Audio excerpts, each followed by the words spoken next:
Amen. Je veux préciser un dernier point sur ce que nous avons vu la semaine dernière, il y a 2 semaines, pardon, au sujet de l'élaboration du témoignage, pour vous donner un peu d'aide pour réussir à faire le témoignage en 3 minutes. J'avais dit donc en 3 parties ce que vous étiez, ce qui s'est passé lors de votre rencontre avec Christ et ce que vous êtes devenu.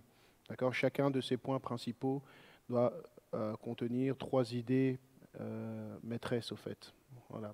Donc dans votre témoignage, vous pouvez penser à 3 idées maîtresses qui explicitent ce que vous étiez avant votre rencontre avec Christ, ce que vous faisiez, l'état d'esprit dans lequel vous étiez, voilà, les choses dans lesquelles vous étiez, etc., etc., en 3 points. Ensuite, ce qui s'est passé, la rencontre, en 3 points, d'accord ? Et aussi ce que vous êtes devenu, aussi en 3 points principaux. À chaque fois que vous voulez rendre ce témoignage, dans un temps, voilà, adapté à des rencontres rapides, vous savez que vous n'avez pas beaucoup le temps de développer. Voilà, il y a cette idée donc de donner 3 points principaux dans chacune des parties. Ça va? D'accord, ça pourra aider ceux qui auront du mal, peut-être pour les 3 minutes, à mieux synthétiser pour arriver à faire cela dans les 3 minutes. Voilà. Aujourd'hui, je veux voir avec vous vite l'évangile de la grâce en 4 points. D'accord, comment finalement apporter cet évangile à ceux à qui nous voulons apporter l'évangile, comment en parler, quels sont les points principaux qu'il faudrait toujours qui se retrouvent dans votre partage. D'accord, à savoir que ces 4 points ne doivent pas forcément se suivre l'un après l'autre. Il y aura des échanges, des interactions, des réponses vis-à-vis de l'autre par rapport à ce que vous dites. Okay, mais pour que votre message soit complet, ces 4 points devraient se retrouver quelque part dans votre interaction avec celui à qui vous essayez d'apporter l'évangile. D'accord ? Donc le premier point, c'est de révéler qu'il y a un Dieu qui aime cette personne et qu'il a un plan pour cette personne. D'accord ? Donc Dieu vous aime et il a un plan pour votre vie. Un point très important qui doit se trouver dans la révélation que nous voulons apporter au monde au sujet du Seigneur Jésus-Christ.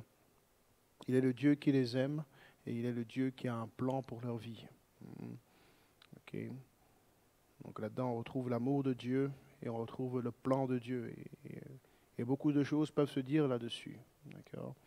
Chaque personne sur cette terre a besoin de savoir que Dieu les aime et que Dieu a un plan pour leur vie. Les gens on se trouve toujours dans quelque chose qui ne marche pas, qui ne fonctionne pas, qu'on avait projeté de faire, des choses qu'on avait envie de concrétiser, des choses qui se passent dans notre vie. On ne comprend pas pourquoi.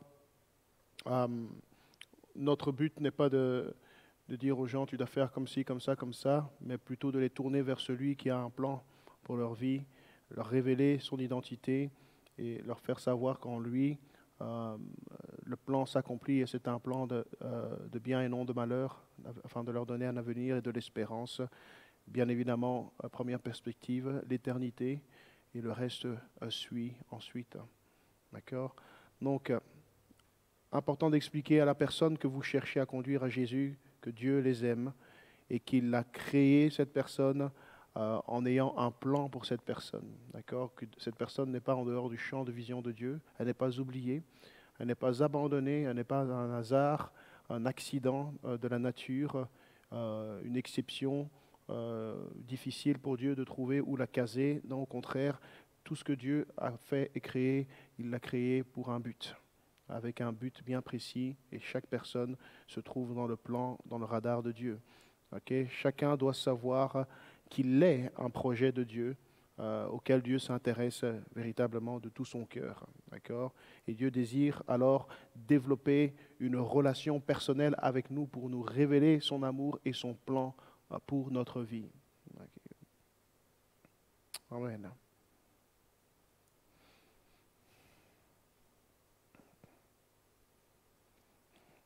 Un verset qui peut être intéressant à développer lorsque vous avez affaire à quelqu'un qui ne sait pas qui elle est, la peur d'être inutile, de ne pas être créé comme il faut, de ne pas être la bonne personne au bon endroit, dans le bon pays, dans la bonne famille, etc., etc. C'est de lui rappeler avec cette parole du Seigneur dans Psaume 139, 14, David dit je te célèbre car je suis une créature merveilleuse. D'accord, des gens qui manquent confiance en eux aussi, qui ont une mauvaise image d'eux, que ce soit physique ou bien intérieure. D'accord, je suis une créature merveilleuse, tes œuvres sont des merveilles et mon âme le reconnaît bien. D'accord, David, dans sa relation avec Dieu, en est arrivé à cette révélation, et cette révélation, Dieu veut la donner à tous ceux à qui il nous envoie pour révéler son identité, son amour et le plan qu'il a pour leur vie. Okay.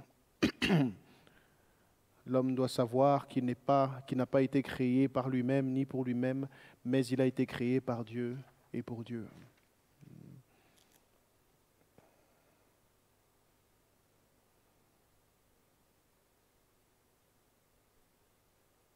Voilà, donc important vraiment que les gens comprennent qu'il y a un autre plan, à part celui qui se sont faits, à part l'idée que je me suis fait depuis toutes ces années sans Dieu, il y a un plan, il y a un chemin, il y a comment dire, un cadre dans lequel ma vie vient s'insérer dans le plan de Dieu et tout prend son sens à ce moment-là. Et je prends du sens, mon identité est révélée, je comprends mieux qui je suis, pourquoi je suis là, ce que je fais et où je vais. C'est en Dieu, en Jésus-Christ que cela se révèle. Donc en dehors de lui, c'est l'absence de lumière, l'absence de compréhension totale. Il faut rentrer en Christ pour prendre conscience de toute cette dimension de notre identité en ayant la révélation de l'amour de Dieu et du plan qu'il a pour notre vie.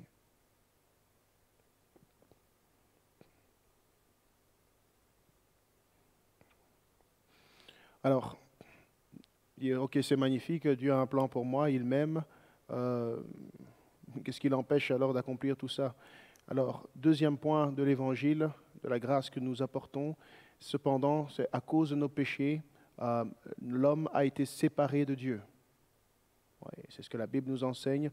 Et l'homme ne peut pas, en étant séparé de Dieu, expérimenter le plan d'amour de Dieu. C'est pour ça que le monde est dans l'état dans lequel il est et que beaucoup de vies sont dans les états dans lesquels elles sont aussi.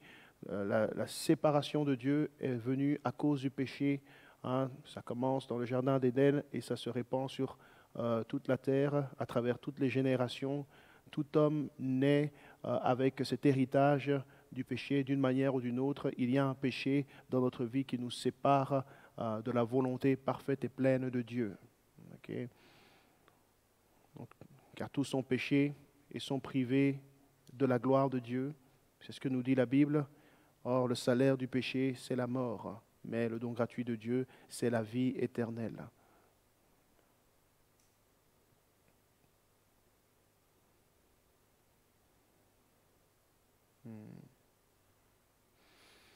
Des fois, ça peut sembler sensible d'aborder le sujet du péché, mais il faut comprendre que si vous n'abordez pas ce sujet du péché, les vérités ne sont pas comprises à ce moment-là. Le plan complet de Dieu, le pourquoi du déroulement de la vie de l'humanité, de ma vie, de ta vie, ne peut pas être compris. Il faut amener la dimension, la compréhension du péché dans la vie de l'être humain pour qu'il ou elle comprenne pourquoi elle se sent privée justement de la bonté de Dieu, de l'amour de Dieu, de la grâce de Dieu, de la puissance de Dieu, de sa délivrance, de son secours. C'est parce qu'il y a quelque chose qui fait obstacle, quelque chose qui fait séparation entre lui et Dieu, entre elle et Dieu. Et cette chose, c'est le péché. Et donc, vous devez avoir compris vous-même le principe de cette séparation et pouvoir l'expliquer selon la parole de Dieu, okay, que nous sommes tous nés pécheurs et que personne n'est exempt de cela, mais il y a un don merveilleux que Dieu veut nous faire à travers Jésus-Christ, le don de la vie éternelle. Et donc c'est là qu'on peut arriver au troisième point. D'accord?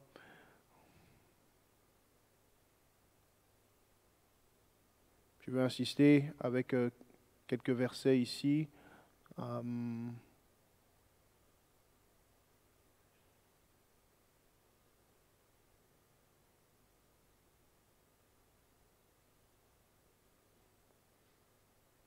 Donc 2 Corinthiens 5, 19 ça permet de faire cette transition, voilà, du point 2 au point 3, où nous comprenons que nous sommes séparés de Dieu, nous sommes en inimitié, en infraction vis-à-vis de Dieu à cause du péché, mais Dieu veut nous réconcilier, d'accord, à lui, et enlever cette séparation, ce voile qui nous sépare de lui, et ça se passe à travers Jésus-Christ qu'il a donné. Et donc 2 Corinthiens 5, 19 nous dit, Dieu était en Christ, réconciliant le monde avec lui-même. Voilà. Et c'est là qu'on a la transition, on a la présentation du seul moyen que Dieu ait donné à l'humanité, à l'être humain, pour être réconcilié à Dieu, pour que cette séparation du péché puisse être détruite et que nous soyons à nouveau comblés de l'amour de Dieu et de son plan merveilleux pour nos vies, chacun et chacune. D'accord? Amen. Donc 2 Corinthiens 5, 19.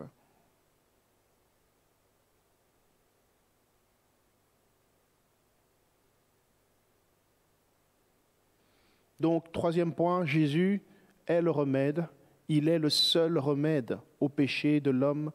Et ce n'est qu'au travers de Jésus que l'homme peut expérimenter le plan d'amour de Dieu. Amen.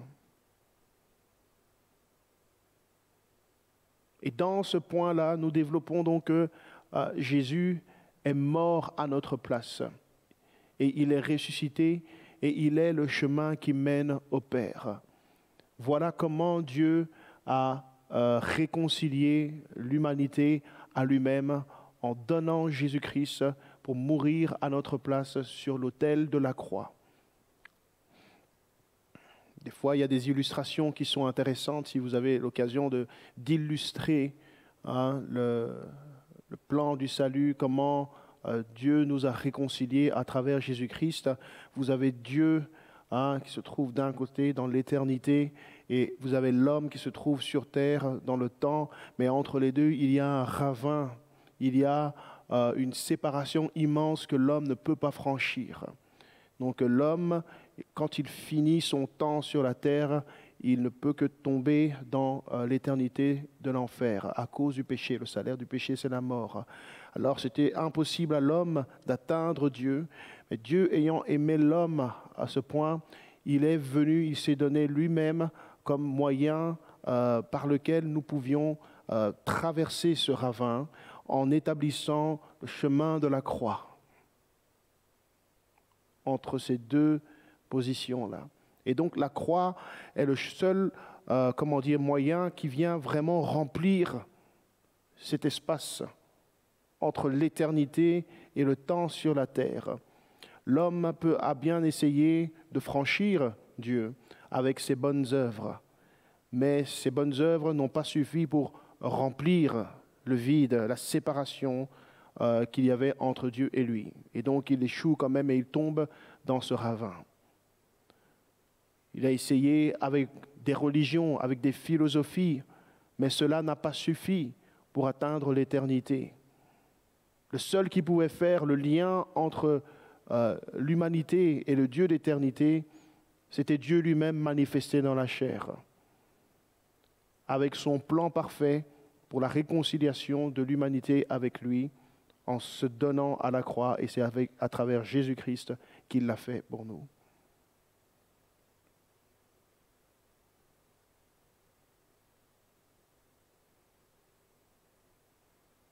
Donc Jésus dit clairement, je suis le chemin, la vérité et la vie. Nul ne va au Père si ce n'est par moi. Amen.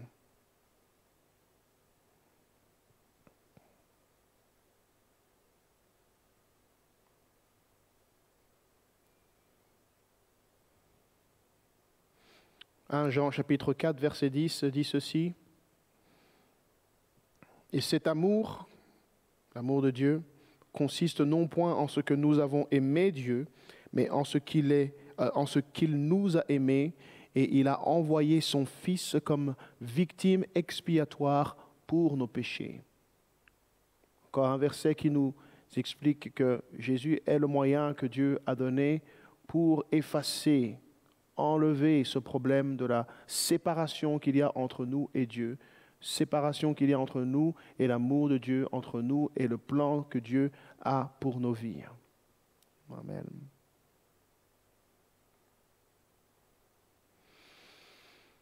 Alléluia. Donc, vous vous rendez bien compte que dans la présentation de l'Évangile, il est important de parler de ce sacrifice de la croix parce que Jésus est le lien. Il est le lien entre Dieu et l'humanité. Il n'y a pas d'autre lien possible. Le lien, ce n'est pas d'aller à l'église. Le lien, ce n'est pas, je ne sais pas, d'entrer dans des pratiques, de chanter, de je ne sais quoi. Non, ce n'est pas ça le lien. Le lien, c'est Jésus. Et donc, il faut amener les gens à Christ crucifié pour le pardon de leurs péchés. Si les gens ne reçoivent pas Christ crucifié pour le pardon de leurs péchés, la séparation n'est toujours pas ôtée. Et on leur vend un mensonge, des faux espoirs. Amen.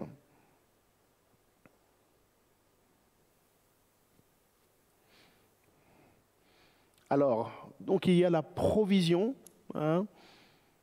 cette possibilité, ce potentiel qui est là à travers le sacrifice de la croix, d'être réconcilié à Dieu, d'enlever cet obstacle, cette séparation qu'il y a entre Dieu et nous.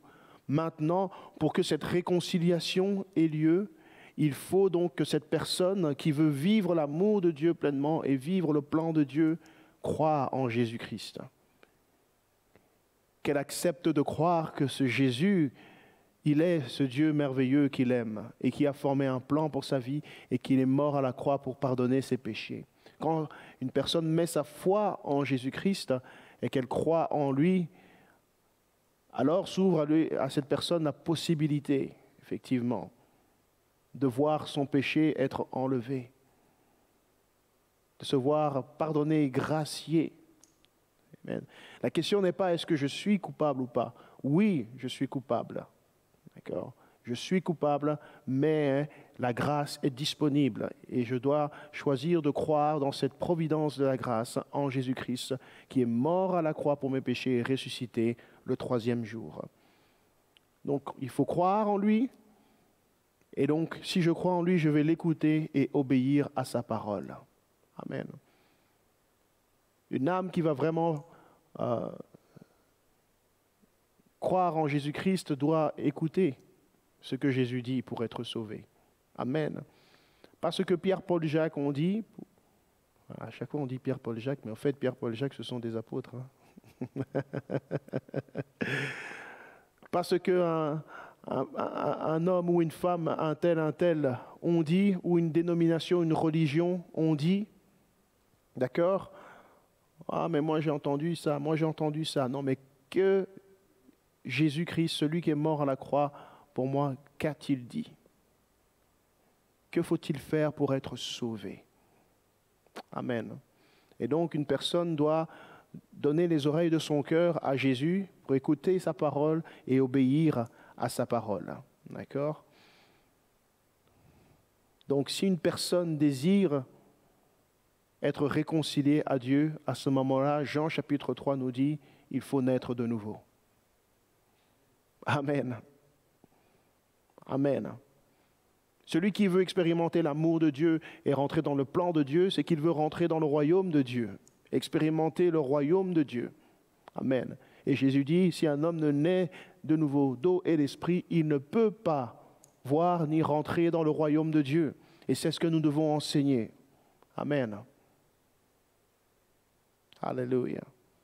Donc une personne qui veut sortir de la malédiction du péché doit croire en Jésus et décider de donner sa vie entièrement à Jésus-Christ en passant par les eaux du baptême et en demandant à Jésus de la baptiser de son Esprit Saint. Amen. C'est le plan du salut. Actes chapitre 2, verset 38. D'abord, verset 37, il demande à Pierre, qui a prêché le premier message de l'Évangile après la Pentecôte, il lui demande, « Homme, frère, que devons-nous faire? Que ferons-nous » Parce qu'ils ont été touchés, ils ont eu le cœur vivement touché. Hein? Le message a été prêché. Ils ont dit, qu'est-ce qu'on doit faire maintenant pour être sauvés? On a crucifié le Christ, le Messie, on ne l'a pas reconnu, on l'a rejeté. Nous avons péché contre Dieu. Que devons-nous faire pour être sauvés? Pierre leur répondit, sans détour, sans des théories, sans histoire. Il a dit, repentez-vous et que chacun de vous soit baptisé dans le nom de Jésus-Christ pour le pardon de vos péchés et vous recevrez le don du Saint-Esprit. Car la promesse est pour vous, pour vos enfants et pour tous ceux qui sont au loin en aussi grand nombre que le Seigneur, notre Dieu, les appellera. Pierre a été direct et nous devons apprendre à être directs. Il n'y a pas des stratégies sur stratégie, et essayer je ne sais quoi, avant d'enfin mettre les gens devant le fait. Écoute, tu devrais quand même te repentir et être baptisé. Ça, c'est le chemin qui mène à Dieu. La repentance, le baptême au nom de Jésus-Christ et le Saint-Esprit qui nous est donné et qui fait de nous des enfants de Dieu confirmés. Amen. Alléluia. Ce message-là doit revenir en avant, premièrement. Avant de vouloir apprendre aux gens des formules de prière ou de je ne sais autres, des versets, ceci et cela. Ça, ce sont les versets qu'ils doivent connaître. Ce sont les premiers pas de celui, de celle qui veut être réconcilié à Dieu, à son amour, son plan pour sa vie. Amen.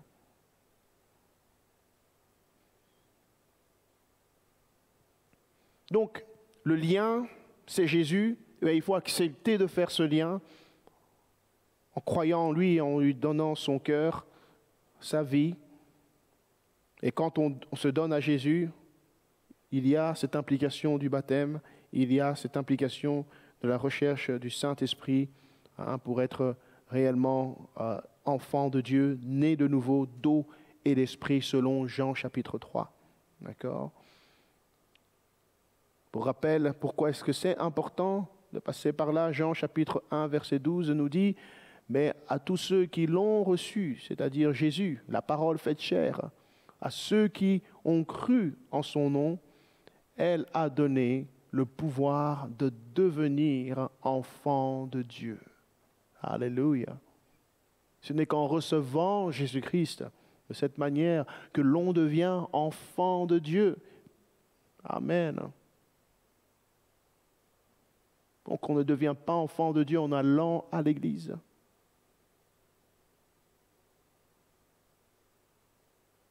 Il faut reconnaître son péché et décider de se détourner radicalement du péché pour aller vers Dieu. Donc décider de changer de vie et de ne plus centrer sa vie sur soi-même, sur ses propres projets, mais de centrer sa vie sur Christ. Pour suivre et obéir à sa parole. Amen. Alors, sur place, quand la porte est ouverte, si l'Esprit montre que cela est disponible, le meilleur moyen pour qu'une personne donne sa vie à Christ commence par la prière qui est faite avec son cœur. Amen. Il faut s'adresser à Dieu en prière. Il faut lui ouvrir son cœur en invoquant le nom de Jésus-Christ, en reconnaissant ses péchés, en confessant et en reconnaissant Christ mort pour mes péchés et ressuscité d'entre les morts. Il est dit dans Romains chapitre 10, verset 9, Paul écrit ceci, « Si tu confesses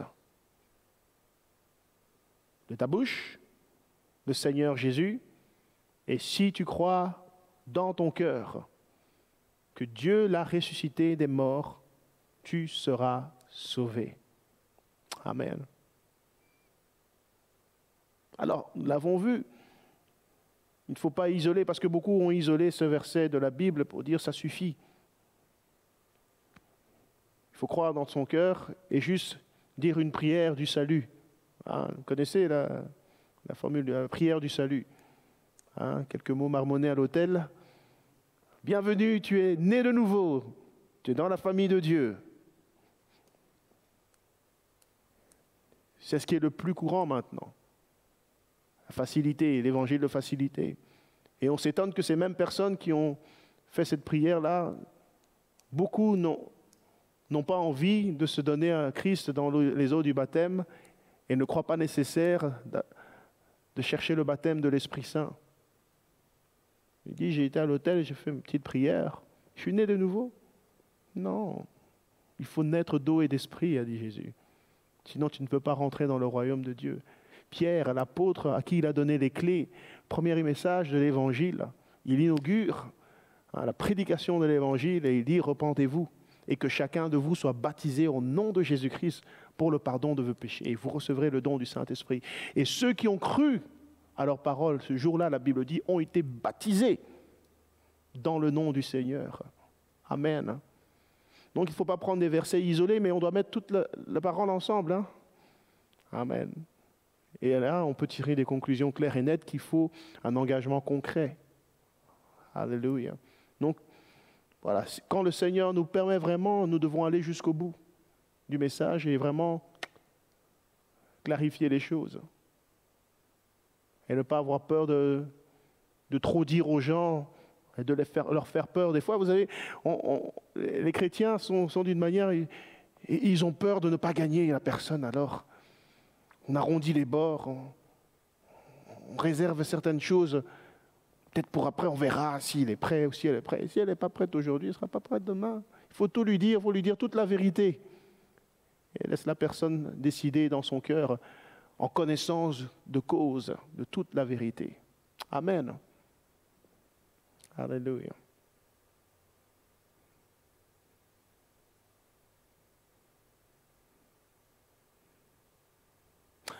Et donc, vous pouvez accompagner une personne dans la prière comme ça, après lui avoir exposé ces 4 points de l'évangile de la grâce. Amen. Tout le monde a ces 4 points? Donc, je reprends. Le premier point, Dieu vous aime et il a un plan pour votre vie. Deuxième point, mais à cause du péché, l'homme a été séparé de l'amour de Dieu et de son plan pour sa vie. Troisième point,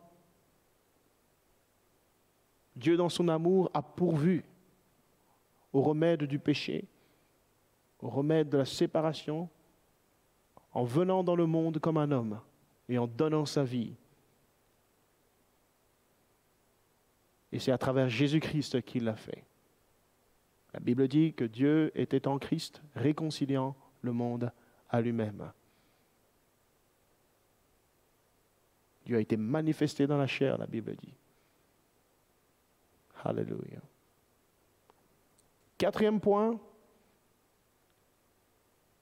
pour pouvoir vivre ce plan merveilleux de Dieu, connaître son amour, être réconcilié à Dieu à travers le sacrifice de la croix, il faut accepter personnellement Jésus-Christ comme son Sauveur et son Seigneur et lui donner sa vie en naissant de nouveau d'eau et d'esprit.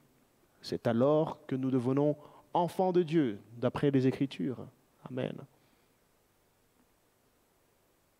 Et cela est possible si tu le crois. Amen. L'Éthiopien a demandé à Philippe, qui lui était apparu sur la route, pendant qu'il lisait, cet Éthiopien, c'est merveilleux ce passage. L'Éthiopien était en train de lire le passage d'Ésaïe qui prophétisait que le Fils de Dieu, le Christ, le Messie qui devait venir, allait être mené à la croix comme un agneau qu'on amène à l'abattoir et qui n'allait rien dire pour se défendre, qu'il allait se laisser mener. pour être tué, crucifié. Et cet homme ne comprenait pas de qui il parlait vraiment. Il disait, mais est-ce qu'Ésaïe parle de lui-même ou bien est-ce qu'il parle de quelqu'un d'autre? Et donc il pose cette question à Philippe qui lui apparaît parce que le Seigneur transporte Philippe pour lui annoncer le message de l'Évangile. Et il dit, est-ce que tu comprends ce que tu es en train de lire? Il dit, mais comment est-ce que je pourrais comprendre si personne ne me l'explique? Dis-moi, s'il te plaît, de qui parle-t-il?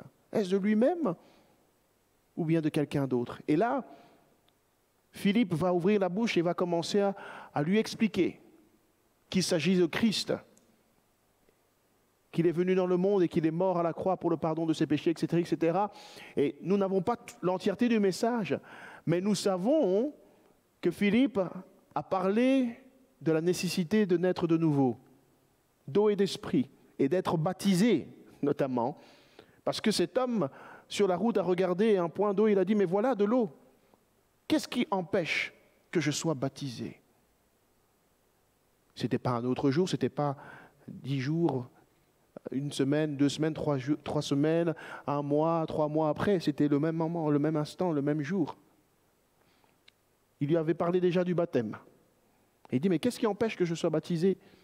Et Philippe le regarde et dit, rien, seulement si tu crois. Oui, si tu crois en Jésus. Il dit, je crois. Alors ils sont descendus, le même moment.